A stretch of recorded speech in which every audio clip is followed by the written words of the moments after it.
एक इम्पॉर्टेंट चीज़ है, और मैं ये मानता हूँ कि इसको एक्सपोज करना चाहिए। मैं मंत्री होने के बाद मेरा बोलना शायद लोगों को लगेगा कि मैं क्यों बोल रहा हूँ। ये जो डीपीआर बनाते हैं, इतने घटिया क्वालिटी के डीपीआर बनाते हैं, और हमको भी कोई शर्म नहीं आती कि वही प्रोसेस से वही गलत डीपीआर हम स्वीकार करते हैं, ना उनके ऊपर कार्रवाई होती है। स्टेट गवर्नमेंट में भी यही होता है, सेंट्रल गवर्नमेंट में भी यही होता है, और डीपीआर वालों को कभी जिम्मेदार पकड़ा नहीं जाता। मुझे तो कभी कभी ऐसा लगता है कि सबको मिलाकर इनके ऊपर ही एफआईआर डालनी चाहिए, क्योंकि जब लोगों के मन में इसके प्रति ये जो एक उनकी गलती कितने लोगों की जान जाती है, इसका कोई ना कोई विचार करेगा कि नहीं करेगा।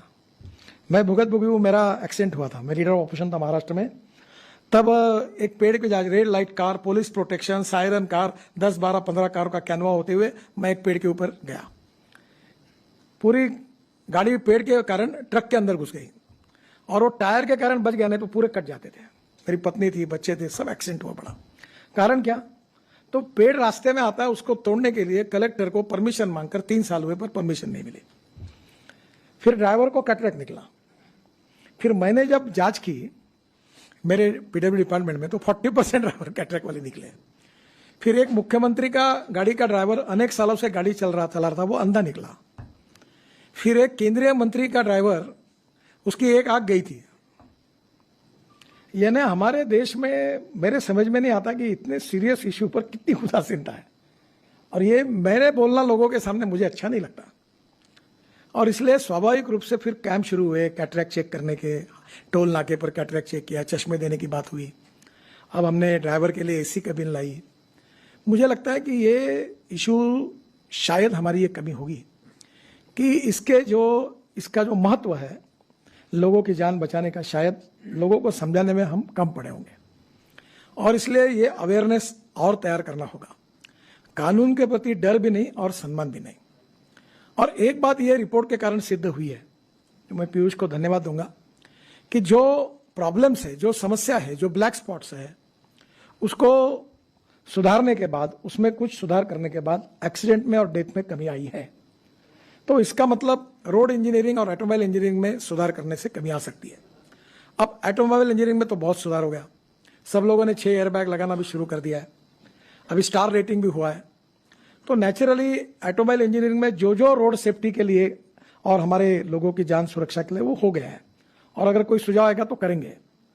ट्रक और बसेस में भी बस का कोड था, कोई भी हाथोड़ा लेके बस में बैठता था और रोड पर बस बॉडी बनाता था। 6 बार 7 बार मैंने उनको टाइम दिया। अभी हमारे यहाँ समृद्धि महामार्ग पर एक बस आई, जल गई, 50 लोग मर गए। उस दिन मैं इतना गुस्सा हो गया, मैंने बोला सेक्रेटरी जी को कि ये खत्म करो इसको। अब प्रॉब्लम यह है कि बसेस में जब अभी ये जो बड़े कंपनी ने बसेस बनाए, अभी मैंने एक स्लीपर कोच बस बेंगलोर में लॉन्च किया था। ये जो ग्लास दिखती है आपको बड़ी, इस प्रकार से वो पूरी ऐसी जो विंडो थी उसमें बड़ी ग्लास है, और उसके बाजू में प्लास्टिक की हथौड़ा है। अगर बस गिर गई तो हथौड़े से वो तोड़कर वो बाहर आ सकते हैं। ये भी सुविधा ये अभी बस में नहीं थी। घटिया क्वालिटी कितनी बनाना सस्ता बनाने के लिए, तो उसके कितने लोग मर रहे हैं। और इसलिए अभी हमने बस में भी और कार में पीछे से बेल्ट लगाने के बारे में नियम बनाया। आज सामने वाले बेल्ट के बारे में भी नियम बनाया, काफ़ी लोगों की जान उसके अंदर बच जाती है। और इसलिए मेरा जो सुझाव है कि अब विशेष रूप से जो स्कूल के टीचर है, हेडमास्टर है, इन्होंने आगे आना चाहिए। उनके स्कूल में रोड सेफ्टी की प्रतिज्ञा लेनी चाहिए, बच्चों को पढ़ाना चाहिए, चाहे इसके कितने डेंजरस है, कैसे लाइफ जा रहे हैं, कितने नुकसान हो रहे हैं, इसके बारे में एक लोगों का एजुकेशन, प्रबोधन, प्रशिक्षण, और उसके साथ फिर उसका ट्रेनिंग। तो ये जो जनरेशन तैयार होगी इसका बहुत फायदा होगा। मैं वर्ल्ड बैंक में बंडोपाध्याय जी भी है और पीयूष भी है, तो आप एक करिए कि ऐसे कोई टैलेंटेड लोग जो कार्टून फिल्म बनाते हैं, उस प्रकार के छोटे छोटे बच्चों को कॉन्सेंट्रेट करके ऐसी छोटी छोटी फिल्म, छोटे छोटे किताबें तैयार कर सकते क्या, इसके गेम्स बना सकते क्या। मुझे याद है हुंडई कंपनी ने, मैं और शाहरुख खान जी थे, उन्होंने ऐसा एक बुक निकाला था। तो ये कंपनियां स्पॉन्सर करेगी, और ये इसके बारे में स्कूल में विशेष रूप से 10वीं के पहले तक, प्राथमिक और माध्यमिक, इन स्टूडेंट्स के लिए उनके आईक्यू के हिसाब से इफेक्टिव ट्रेनिंग और कोर्सेस, इसके बारे में हम लोग आगे आए। दूसरी बात इंपॉर्टेंट ये है कि हमारा ये प्रोजेक्ट, ये जो सब्जेक्ट है, ये स्टेट लिस्ट में है। इसमें राज्य सरकार का भी सहयोग चाहिए और भारत सरकार का भी सहयोग चाहिए। तो स्वाभाविक रूप से जो हमारा पुलिस डिपार्टमेंट है, जो ट्रांसपोर्ट डिपार्टमेंट है, ये इसके लिए सुमोटो कुछ इनिशिएटिव ले। अभी ड्राइविंग लाइसेंस के बारे में हमने काफ़ी चिंता की, ई गवर्नेंस लाया, 16-17 सुझाव उसमें लाए, काफ़ी बदलाव किया कि करप्शन को भी कम करें और विशेष रूप से रोड सेफ्टी के लिए भी सर्वोच्च प्राथमिकता दें। इसका इम्प्लीमेंटेशन स्टेट लेवल पर भी अगर अच्छी तरीके से होता है तो उसका भी फायदा होगा। ये केवल काम सरकारी स्तर पर नहीं होगा, विदाउट सपोर्ट फ्रॉम सोसाइटी ये नहीं हो पाएगा। और इसलिए NGOs, universities, social organisations, schools, colleges और इसके साथ अलग अलग प्रकार के जो इवन पॉलिटिकल पार्टी का भी सहयोग लिया जा सकता है। इसके जो प्रोग्राम्स होंगे वो भी करने में सरकार की तरफ से हम सहायता कर रहे हैं, पर मैं समाधानी नहीं हूँ।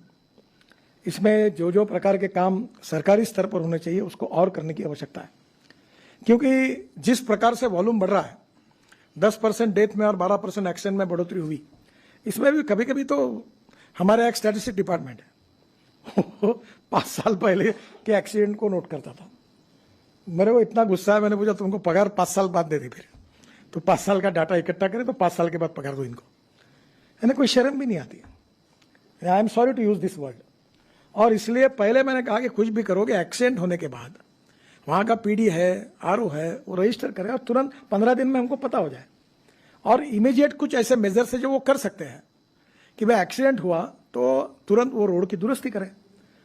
हमारे यहाँ एमपीज के इसमें हमने अपघात निवारण कमेटी, एक्सीडेंट निवारण कमेटी अपॉइंट की, उसमें पब्लिक रिप्रेजेंटेटिव और एमपी और कलेक्टर को जिम्मेदारी दी। पर इसमें जो जो अवेयरनेस और इसके लिए जो काम होना चाहिए उसकी गति बढ़ानी होगी, और ये बहुत गंभीर समस्या है। इसमें 2 प्रकार की बातें मुझे लगती है। एक, पहली बात कि रोड सेफ्टी में एक्सीडेंट्स क्यों हुआ है और डेथ क्यों हुई है, और दोनों का संबंध रोड डिजाइनिंग से क्या है, ऑटोमोबाइल इंजीनियरिंग से क्या है। कम से कम ये तो हमारे रीच में है कि इसको हम पूरा कर सकते हैं।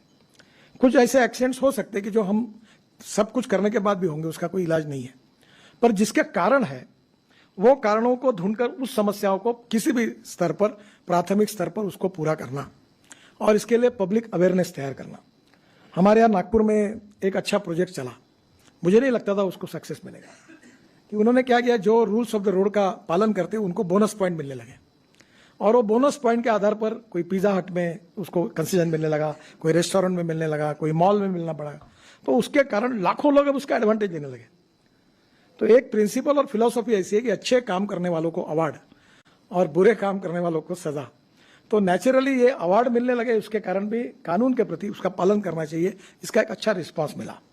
तो मुझे लगता है कि कुछ शहरों में भी एक्सीडेंट की संख्या ज्यादा है, कुछ जगह डेड एंड्स हैं, कुछ जगह रोड के बीच में लोग क्रॉस करते हैं, वहाँ एक सोलर लाइट का छोटा छोटा लाइट भी लगा दिया तो भी लोग अवेयर हो सकते हैं, वो भी नहीं है।